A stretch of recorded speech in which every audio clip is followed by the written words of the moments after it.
Departure by Alan Wake. The man turned to face me.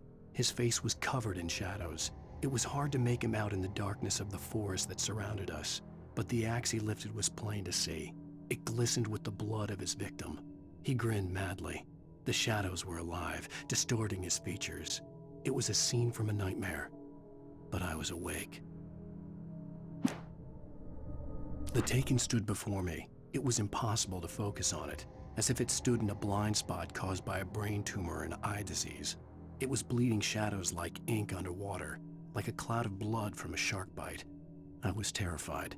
I squeezed the flashlight like my life depended on it, willing it to stop coming any closer. Suddenly something gave, and the light seemed to shine brighter. For a long time, the dark presence had been weak, sleeping. Nothing but a half-forgotten nightmare or a shadowy flicker in the corner of an eye in the forest at night. Not real enough to properly exist, and yet too evocative to fade away completely. Now it was waking up. The rider like a fly caught in a spider's web, each jerk and kick vibrating the strands that led deep into its lair. It was aware of him now, and it could use him. All he'd need was a little incentive. I heard them before I saw them, swooping down from the sky and screeching as they came. I spun around just as the cloud was upon me. For an instant, I stared into 100 dead eyes, black pearls glittering in the darkness. I raised the flashlight and the swarm exploded like fireworks. Feathers burned, turned into ash. I couldn't hear my scream above theirs. At first, I kept finding the pages as if by accident. The book I couldn't remember was either a terrible and true prophecy or an act of creation that had rewritten the world. I began to hunt the pages feverishly, for they held the answer to the mystery. With it, I could save myself. With it, I could save Alice. I stepped into the gas station's garage. It was dark and quiet. The place was a mess. It looked like someone trashed the place or that there'd been some kind of fight. Light spilled into the room through an open door at the back, and I made my way toward it. Without any warning, I was blinded by a bright light. An old portable TV on the shelf had come alive by itself. Impossibly, I could see myself on the screen, talking like a madman. "The cabin on Cauldron Lake?" she asked. The sheriff looked at me suspiciously. The early morning light flooded through the office windows. I would probably never have gotten out of the woods alive without her help, but I couldn't tell her the truth of what I'd faced the previous night. She'd think I was lying or crazy. She'd lock me up, and she wouldn't help me find Alice. Stucky spat on the garage floor and tried to shake the cobwebs from his head. Ever since the couple never showed to pick up the keys, things had been fuzzy. Something, a feeling caught his attention. Stucky looked up and stared as his brain tried in vain to process the horror before him. He stumbled back, knocking over a can of oil.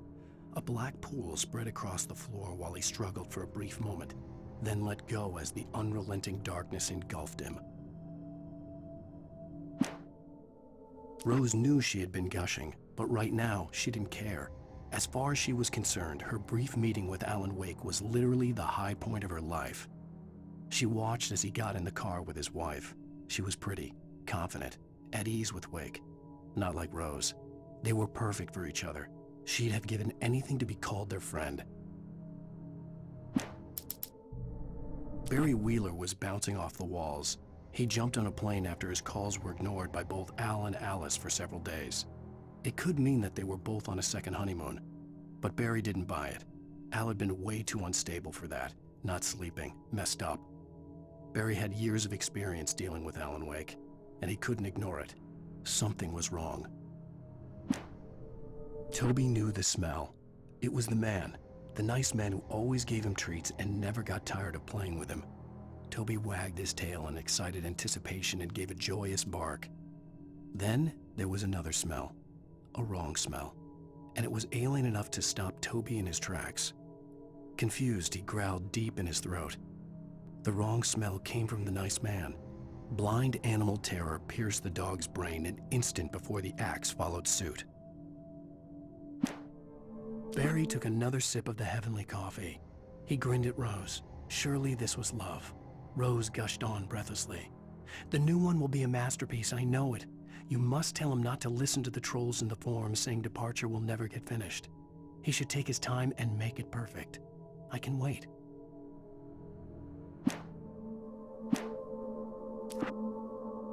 It's true what they say about the fall and the sudden stop at the end. I'd lain here in the snow while the lurid chain of scenes that had led me here kept playing in my head. A rerun of my own private snuff movie. A memory of my corpse. Alone at my own wake. Thinking in metaphors again. The femme fatale was gone. Only a sour taste remained of the kiss that killed me. This was a late goodbye. 13 years after I'd gotten my revenge, it had finally caught up with me. It had been a long time to bear the pain. My blood painted the snow red. A gruesome slushy dissolved all the scattered painkillers and leisurely dripped down to the sewer, mingling with the bile of the city, becoming one with it. I can see them now, my wife and my baby. Honey, I'm home. In spite of its human mask, to describe the dark presence as intelligent would have implied human qualities on something decidedly inhuman. Nonetheless, it found the one spot in the diner that was dark enough. Some light spilled into the corridor, ravaging it. But it took the pain. Horrible as it was, the writer would soon fix that. He would be coming to the one place where it still had power. The kidnapper fired his gun one last time, and the shadow vanished into the darkness it had come from. See? Nothing to it, Wake. The thought of Alice in his hands was revolting. We stood on the wooden platform of Lover's Peak, the waterfall on the mountain behind us, the lights of the radio mast blinking red in the heights above. I fought with the urge to take a swing, force myself to speak. Let's cut the act now. Where's my wife? Alice looked through the viewfinder, lining up the shot. Cauldron Lake was breathtaking. Something caught her eye. A figure standing in the shadows behind the cabin, like a thin woman in a black dress. She lowered the camera and looked again. No one there. Just a collection of bushes that looked vaguely human-shaped. She shook her head and laughed. Barry had never gotten along with Alice, but he knew Alan loved her with an almost frightening intensity. And now something had happened to Alice. And here was Al armed with a gun and saying things people got put in padded cells for. It was as if his friend had experienced a massive psychotic episode and was now totally disconnected from reality. It scared the shit out of Barry. The air in the visitor center was heavy with an awful smell, as if some rotten drowned thing had crawled up from its grave. Rusty kept coughing blood. My eyes were drawn to the twisted shape of his broken leg. The attack had been vicious. Max whined in his cage. Rusty's eyes were wild with fear and terror. He gasped. "Mr. Wake, it happened just the way it was on that page." The visitor center was sturdy, but the impact turned the front of the building into splinters. Rusty was thrown across the lobby like a rag doll and hit the far wall hard. It didn't hurt until he tried to move and saw his leg bend the wrong way, felt the broken ribs stabbing him on the inside. Rusty howled in pain and fear, suddenly afraid to die alone. At the last instant, I changed direction and threw myself down. The axe splintered the trunk of a tree. I stumbled into the pool of bright light. My lungs burned. I was too exhausted to move. I tensed as I waited for the killing blow, but it never came. I raised my head. Nothing moved in the darkness beyond. For the moment, bathed in the cold light, I was safe. In that last instant of consciousness, Rusty thought about Rose. He was older than she was. Rose was barely out of her teens, but she made him feel young and forget what a train wreck his long-dead marriage had been. He still wore the ring. He'd been waiting for her to tell him to take it off. Now she never would. I turned the corner, afraid of what the flashlight's beam might reveal. Suddenly, a roughly painted symbol of a torch glowed in the light. Behind it, hidden by a rock, sat a battered metal trunk. It was here for a reason, packed with supplies, batteries, flares, ammo, things you need to make it through the darkness of the night. Something left behind by someone who knew what I knew. and more. Agent Nightingale didn't want to be in Bright Falls. These little communities revolted him, and he didn't like the trees or the coffee. He now knew that impossible horrors lurked behind the storefronts and smiles. He desperately wanted to turn the car around and just drive until he passed out or ran out of road and booze. But he had a job to do. He had a rider to catch, at any cost. On more than one occasion, Alice had tried to explain to me how it felt to be afraid of the dark.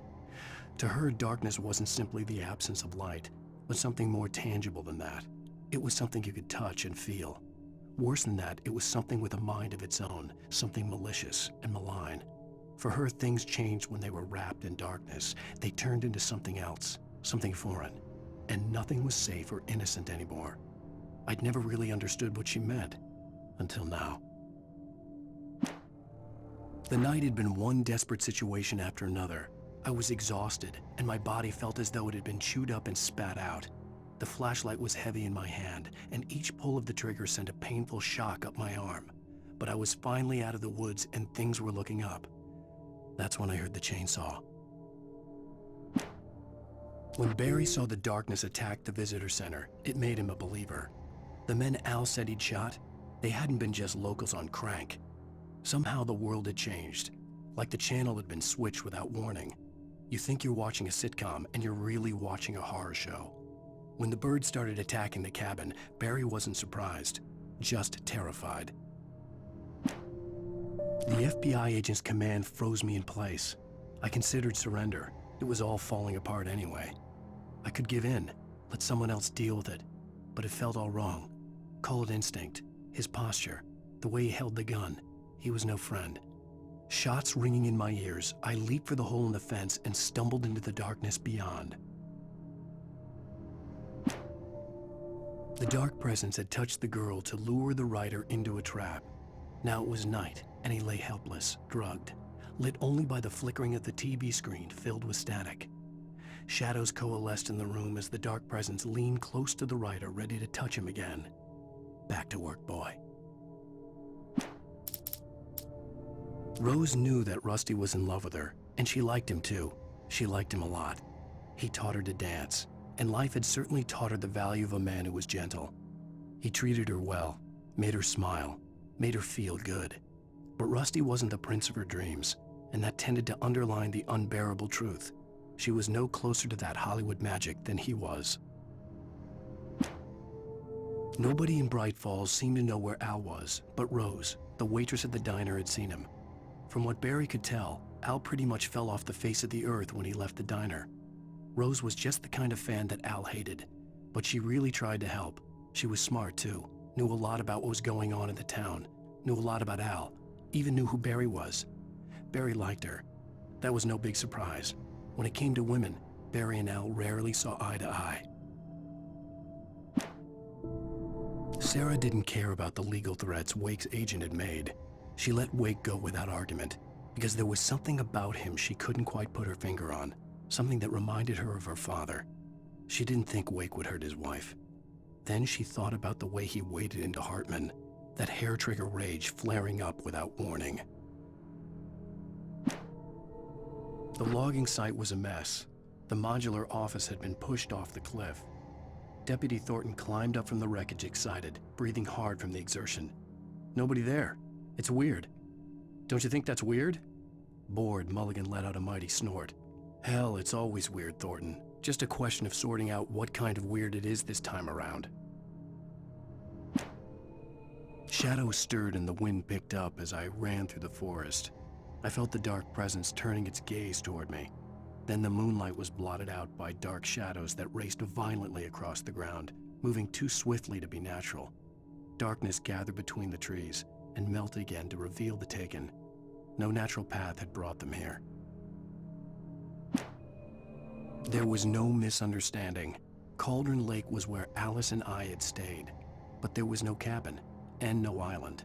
I was missing a week. What had happened to me? What had happened to Alice?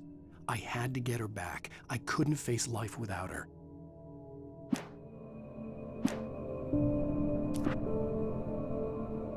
Mr. Randolph liked Rose, That little smile she had, how she was still sweet when life had tried so hard to make her bitter. It wasn't any of his business what she did in her trailer, but those strangers, the writer and his smart-ass sidekick, looked like trouble, and they'd been in there for hours, way past her normal bedtime. He reached for the phone and called the sheriff's station. For decades, the darkness that wore Barbara Jagger's skin slept fitfully in the dark place that was its home and prison. It was hungry and in pain. It dreamed of its nights of glory when the poet's writing had called it from the depths and given it a brief, terrible taste of power and freedom. The rock stars had stirred it from the deep sleep the poet had sunk it back to in the end. When it sensed the writer on the ferry, it opened its eyes. Nightingale stared through the broken studio window into the dark woods. He turned around, started to walk out, but Maine grabbed his arm. "Young man, you almost shot me. You don't shoot off rounds at people like that. What's the matter with you?"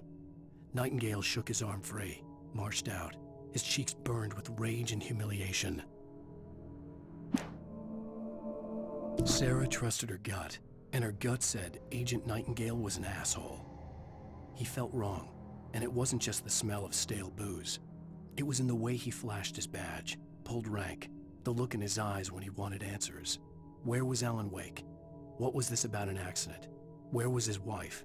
And most importantly, why did she let Uwaick go? He wouldn't answer her questions. Federal business was all he'd say. The pipe wrenched itself loose from the bridge's steel framework. Wrapped in darkness, it floated in midair, twitching. For a moment, I didn't understand what I was looking at. The heavy object lurched at me with impossible force. I threw myself out of the way, but just barely. When I turned my flashlight on it, it shook in a dark rage before it flew at me again. I slammed the door shut right in his smug face. He pleaded for me to open the door. True to form, the asshole actually thought I would obey. I had no sympathy left, no guilt either, not for him. I took a moment to savor the scream. I bet I had a smile on my face. It was all that I had time for. The dark presence was inside the lodge with me. The darkness surged towards me, sucking everything loose from the ground into its depths, tugging at my clothes. I saw the flare the kidnapper had dropped and threw myself towards it just as I felt my feet leave the ground. The darkness embraced me with the force of a tornado. Somehow I managed to light the flare. The darkness roared and cast me away. I fell toward the dark waters of the lake far below. Rose didn't know how the strange old lady got in her trailer, and she looked wrong somehow. The woman showed her teeth in an approximation of a smile and traced a finger down Rose's cheek. "Pretty girl," she said. Rose felt as if she was falling asleep, but her knees didn't buckle. The crone spoke in a whisper, her words ice cold and dark in Rose's ear. Touched by the dark presence, Rose was lost in a dreamland where everything was drawn in black and gray crayons. The old lady had promised her that all her wishes would come true. She would be Alan Waick's muse. She was smiling so hard it hurt her face. She crushed a bottle full of sleeping pills into the coffee. Deep down inside, she was screaming in terror. Danny had stepped out, but what stumbled back in was something else, something alien, a monster. Walter tried to kill it, first with his fists, then a chair. It wouldn't die. Instead, it kept coming, unaffected by the beating it had taken. After Walter managed to kick it down the cellar stairs, fear took over. He ran, got behind the wheel, gunned the engine. The booze wouldn't make him forget, but he knew he had to try.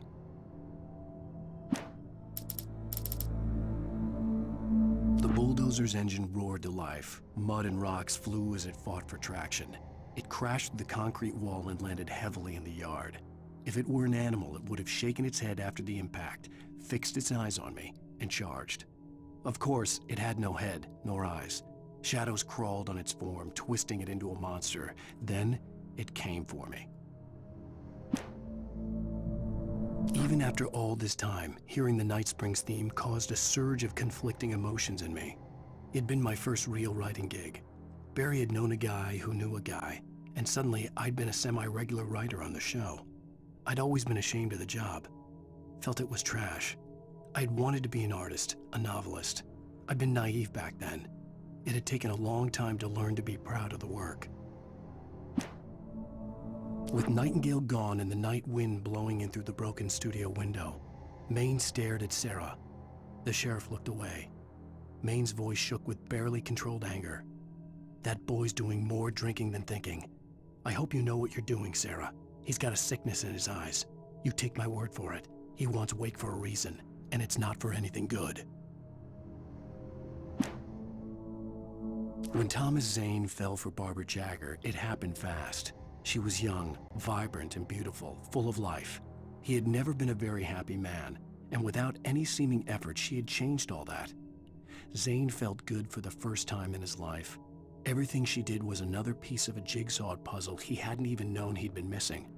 And best of all, she made the words flow, strong and sharp. She was his muse.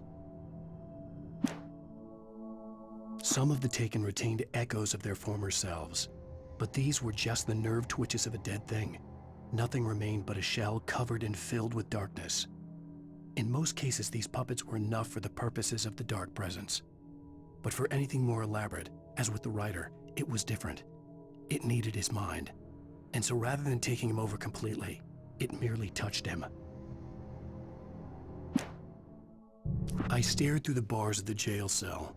Barry stood behind me, swaying on his feet, looking as ill as I felt. Agent Nightingale stood on the other side of the bars with Sheriff Breaker. Nightingale had a stack of manuscript pages in his hand. He seemed unhinged as he gloated. Well, I've got you now, Raymond Chandler. It's all here, all the evidence, including conspiracy to murder a federal agent. Things were never as simple in real life as in fiction. I had lost count of the times I had wished there'd be a clear reason for my writer's block. Something to fight, something to lash out on. There wasn't. I was filled with doubt. I was nothing like the hero in my books. Alex Casey had gone through his life with single-minded determination, never wavering from his goal. Even now, I was angry at myself, angry at Alice, angry at Barry.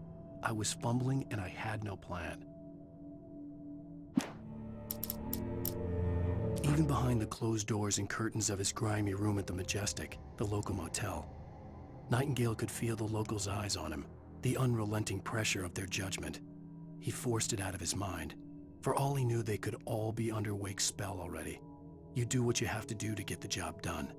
He took comfort from the bottle in his hand. Please, he thought, just let me get through this. Maud had checked all of Stuckey's rental cabins. There had been no sign of the Wakes. It was dark when he'd found their car parked at the end of the road by Cauldron Lake. It made no sense. They must have taken a wrong turn, but there was no sign of them, and the car had been there for hours already. Frustrated, Mott stood on the rotten ruin of the footbridge that had once led to Diver's Isle before it sank beneath the waves years ago. The boss wouldn't be happy. I tried to hold on to Alice, but her form melted away. I was losing control. Dr. Hartman stood in her place. I wanted to hit him, but my arms were jelly. He smiled. It was a reassuring smile, and I hated him for it. I had to give you a sedative. Don't fight it. You went through another rough period. Right now, it's very important that you stay calm. We don't want you to have another episode. You're a patient at my clinic. Have been for a while now. For Mott, spying on the writer on the ferry had been a disappointment. His boss had made Wake out to be something special, but Mott hadn't been impressed. He'd gotten a good long look at the wife, though, and he liked what he saw.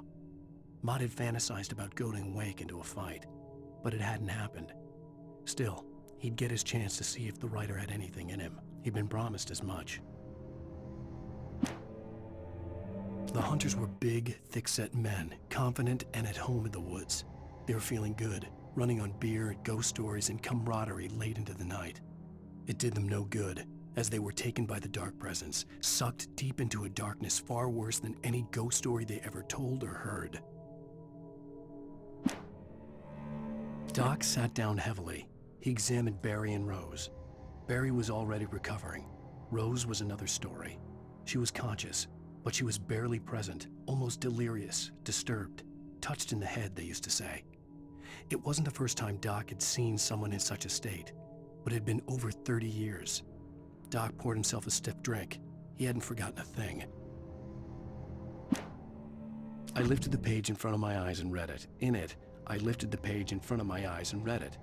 In it, I lifted the page in front of my eyes and read it. In it, I lifted the page in front of my eyes and read it. In it, I lifted the page in front of my eyes and read it. In it, I lifted the page in front of my eyes and read it. Lightning flashed behind the windows of Cauldron Lake Lodge.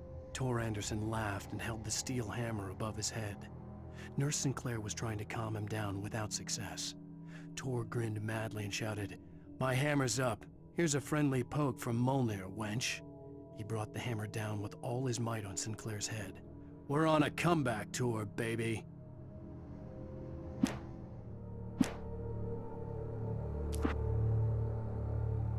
Zane could feel the poems, taking form, shaping things. As he experimented, he imagined he could almost feel the power surging through the keys of the typewriter. It exhilarated him. But there was fear, too. If not for his young assistant Emil, he would have given it up. But Emil convinced him otherwise. He too had a way with words. Hartman kept talking, giving Barry the grand tour, clearly proud of the place. He went on and on about his hunting trophies, and Barry was impressed. But he was here on business. He raised his voice, cut through the monologue. "Hey, Hartman, where's Al?" Hartman stopped in mid-sentence, annoyed at the interruption. He nodded at the hulking orderly standing nearby. The man smiled and clapped a practiced hand on Barry's shoulder. Hartman followed the fall of Alan Wake with his binoculars. When the rider hit the water, he ordered Jack to take the boat to him. The spot was easy to see in the dark, even with all the extra lights in the boat. The flare floated and kept burning even in the water. Jack turned the radio louder as the engine sputtered. The music was rough and clanking, something the Anderson brothers would no doubt have enjoyed. But Hartman chose to ignore it. Wake was finally within his reach. Hartman knew he was no creator. He had no ambitions on that front. And he certainly didn't want to end up like every artist he had worked with here, damaged in ways that were hard to describe, or worse. It was enough for Hartman to maintain creative control and provide direction, to be a producer. That was what most of these people were in need of anyway. Of course, suitable subjects were few and far in between. I stared at the Viking paraphernalia that littered the area, surrounding an unlikely centerpiece. A full-size stage complete with an impressive sound system with all the trimmings, including a dragon. It took a special kind of crazy to build something like this in a remote field. When the sky split open with a deafening boom and the music started blasting, it felt strangely appropriate. For the moment, Barry was just glad he had survived the fall. He had been separated from Al, and there was no easy way to climb back up. He told himself he'd be okay in the gloomy forest at night. He would just have to wait for a while for Al to find his way down. Barry turned when he heard the heavy footsteps and saw the movement. The man-shaped shadow lunged at him from the bushes, an axe held high. Barry screamed and threw up his hand. The world exploded. Mott knew that Wake was smarter than him. Wake had more money, a beautiful wife, everything. And Hartman said Wake was important. That made him better than Mott. But Mott was calling the shots now. He'd expected Wake to whimper and grovel, but instead, he seemed willing to fight. Mott knew he'd gotten under Wake's skin. If only Mott actually had his wife. The thought made him shiver. Hartman wasn't happy. Mott could see it in his eyes. He quickly lowered his own. He had made a mess of it, and he knew it. The shame of failure was hard to bear. He hadn't expected Wake to say he needed more time. And he blurted out 2 days, less than Wake had asked for to show him who was in charge. But that wasn't part of Hartman's plan. Hartman hurried down the corridor. He had disliked leaving Wake when he was surely at his most susceptible to therapy. But this was not an ordinary storm. Wake had been writing, and he had woken something up in the depths of the lake. Now, it was coming for him. Hartman had naturally prepared for a situation like this. The idiot brothers would keep Wake distracted while Hartman double-checked everything, just to be sure. Hartman watched as Wake's features slackened. The man was bullheaded, no doubt. Even lying on the bed, he'd almost broken Hartman's nose the second time. But with a little time, he could break Wake down, give him proper direction. Wake was easily the most promising subject he had had. Well, since Tom, really. "Sleep well, Alan," Hartman whispered with a smile. "Let me take care of you." He sniffed hard to clear his throbbing nose, swallowed blood, and barely tasted it.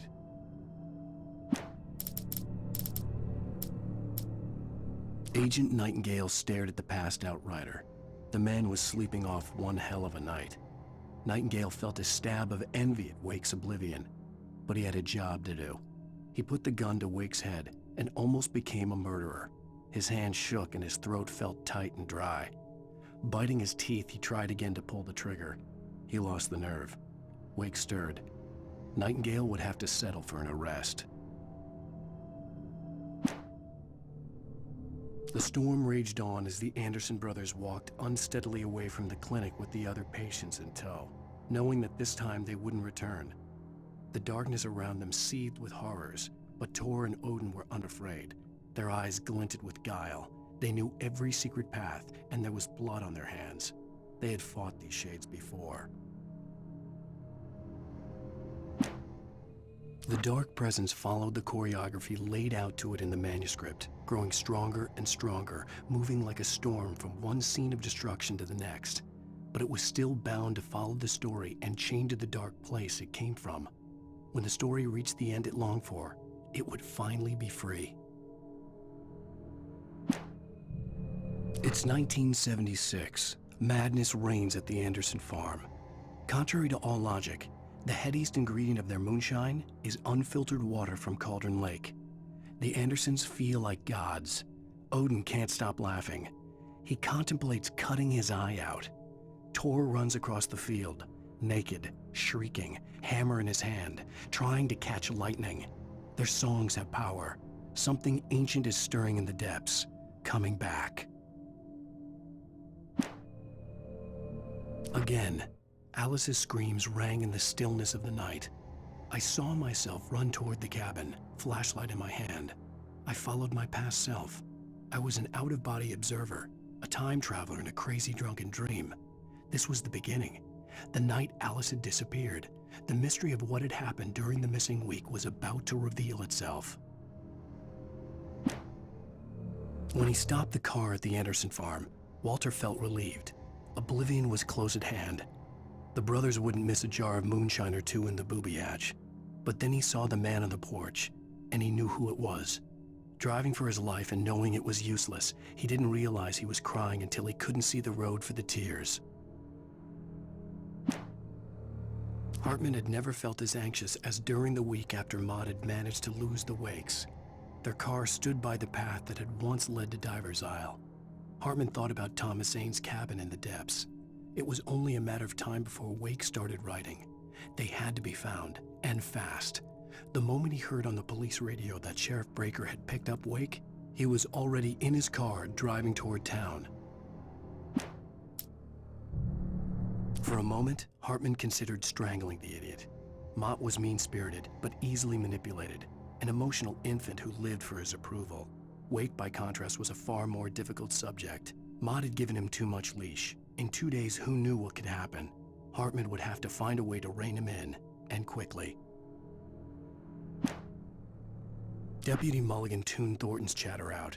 He didn't think writers were particularly useful people, and a huge manhunt for one struck him as idiotic. Certainly not worth the missed opportunity for coffee and pie. It wasn't even clear what the man had done, except run from them at the trailer park. Mulligan knew he wasn't alone. The sheriff's patience with the Fed was running out. As the deputies hauled Wake and Wheeler away, Agent Nightingale eagerly examined the stack of papers Wake had been carrying. It was incomplete, a collection of random pages, but there was enough. He saw his own name in there, among others. His hand shook with emotion. Finally, it was proof. He had been right all along.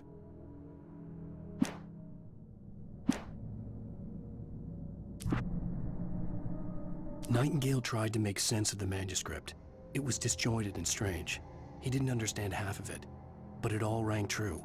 Impossibly true. He took out his hip flask when he reached the page that described how he reached the page that made him take out his hip flask. It wasn't the booze that made his mind reel. Nightingale felt the situation veering out of his control, but the gun at least felt steady in his hands. He was ready to fire, resolved that he would let this happen over his dead body. And yet he hesitated. He had seen this moment before, read it in the page. He was transfixed by the déjà vu and the horror that he was a character in a story someone had written. Then the monstrous presence burst in behind him and dragged him into the night. The darkness that wore Barbara Jagger's face was furious.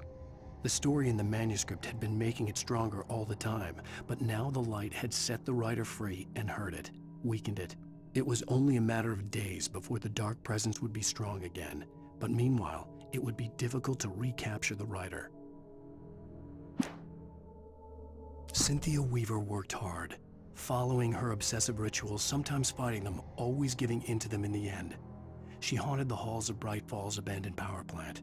She marked her caches with light-sensitive paint that could only be seen by eyes that had been touched by darkness and saved by light like she'd been. She was preparing defenses and supply lines for the war she knew would come. The war between the forces of light and darkness. For it to be free, the dark presence needed the writer to finish the story. Again and again, the story let it get frustratingly close to the writer without letting it capture him. It was bound by the events depicted in the manuscript, but it could pursue the writer indirectly, put others on the task and stop those who would help him. It took over everything in its path, made them its puppets, and sent them after Alan Wake. Alice had screamed until she had no voice left to scream. Around her, the darkness was alive. It was cold and wet and malevolent and without end. She was a prisoner, trapped in the dark place. The terror would have burned her mind out, but one thing made her hang on. She could sense Alan in the dark. She could hear him. She could see the words he was writing as flickering shadows. He sensed her too. He was trying to work his way to her. Barry was in his element, making calls, making things happen, even if he didn't entirely know what those things were. He wouldn't let the hot sheriff chick down. Even if every noise he heard from outside, and he heard plenty, made him jump. He had only paused to text Al a message, told him to hurry up. Suddenly, Barry froze in mid-dial. A window broke somewhere in the building, and then the lights went out. Barry got back to his feet inside the Bright Falls General Store and dusted himself off. Right next to the cans of baked beans was a locked case filled with flare guns, and yet here was a conveniently placed barrel of crowbars. Barry's smile widened as he realized that this was the classic movie scene where the hero had to gear up and arm himself to the teeth. Barry threw himself into the role. The story I had written in the cabin had come true. Touched by the dark presence, I had written a horror story, but the end was still missing. The story was incomplete, and the last unfinished page of the manuscript still sat in the typewriter in the cabin study. If I could get back there, if I could read the page, then I could write my own ending to this story and save Alice. Sarah was almost starting to relax. Maybe they could turn this into a win yet. Suddenly, there was a piercing sound, like a table saw gone wild, as 100 birds made out of shadows swarmed into the rotor. The chopper bucked wildly and the board lit up, telling her what she already knew. They were going down. Barry Wheeler screamed next to her. Thomas Zane knew he had to remove all that had made this horror possible, including himself. That was the only way to banish the dark presence he had unleashed and now looked at him through the eyes of his dead love. But he also knew that despite his best efforts, it might someday return. So even as he wrote himself and his work out of existence, he added a loophole as insurance, an exception to the rule. Anything of his stored in a shoebox would remain. Making her way through the water pipe alone, Cynthia was angry at the writer. Foolish young man, taking unnecessary risks. And the way he broke the rules. Didn't he understand what was at stake? Since the terrible days in the 70s, she hadn't wavered once, as hard as it had been. She was tired of protecting the town all these long years, and now only wanted to rest. The Poet and the Muse, lyrics by Old Gods of Asgard, the chorus. And now to see your love set free, you will need the witch's cabin key. Find the Lady of the Light, gone mad with the night. Find the Lady of the Light, still raving in the night. That's how you reshape destiny. Children of the Elder God lyrics by Old Gods of Asgard. The first verse and chorus. Warriors, torchbearers, come redeem our dreams. Shine a light upon this night of otherworldly fiends. Odin's might be your guide, divorce you from the sane. Hammer's way will have its say, rise up in their name. O memory and thought, jet black and clawed, children of the Elder God, scourge of light upon the dark. Children of the Elder God lyrics by Old Gods of Asgard. The second verse and chorus. Scratching hag, you can rake your claws and gnash your crooked teeth. You've taken slaves like ocean waves, now feel the ocean seethe. Father Tor bless the war between the dark and light. In their songs let their wrongs bring disillusion's night. O memory and thought, jet black and clawed, children of the Elder God, scourge of light upon the dark.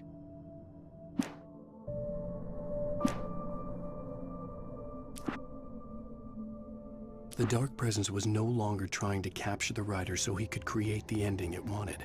The writer knew too much. He was too strong. And he carried a weapon left behind by Thomas Zane, something that could hurt it.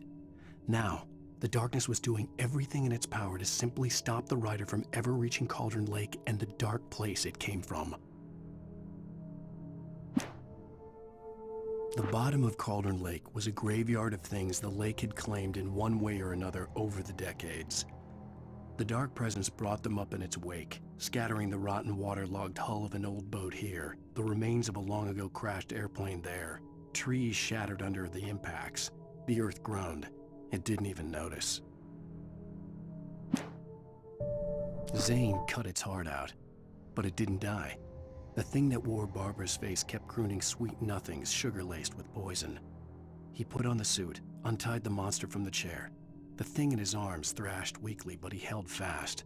He stepped outside, off the pier, and into the dark water, a sinking pinprick of light descending toward a bottom that never came. The dark place I found myself in was unlike anything I could ever have imagined. It wasn't solid. It flowed. It was conceptual and subjective. For someone else, an artist in another field, it would have been very different.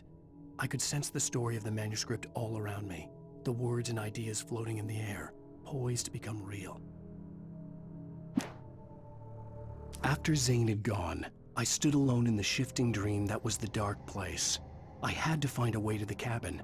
I'd written myself a way through this place in the manuscript. I followed the idea of a path. I'd written myself across the ocean that blocked my way, and with that, there was a bridge to the island beyond. The idea of the cabin flickered in the underwater darkness. I willed the cabin to be real, and it was. The Poet and the Muse, lyrics by Old Gods of Asgard. The first verse. There's an old tale wrought with mystery of Tom the Poet and his muse, and a magic lake which gave a life to the words the poet used. Now the muse, she was his happiness, and he rhymed about her grace, and told her stories of treasures deep beneath the blackened waves, till in the stillness of one dawn, still in its misty crown, the muse she went down to the lake, and in the waves she drowned. The Poet and the Muse, lyrics by Old Gods of Asgard, the second verse. The poet came down to the lake to call out to his dear. When there was no answer, he was overcome with fear. He searched in vain for his treasure lost, and too soon the night would fall. Only his own echo would wail back at his call. And when he swore to bring back his love by stories he'd create, nightmares shifted in their sleep in the darkness of the lake.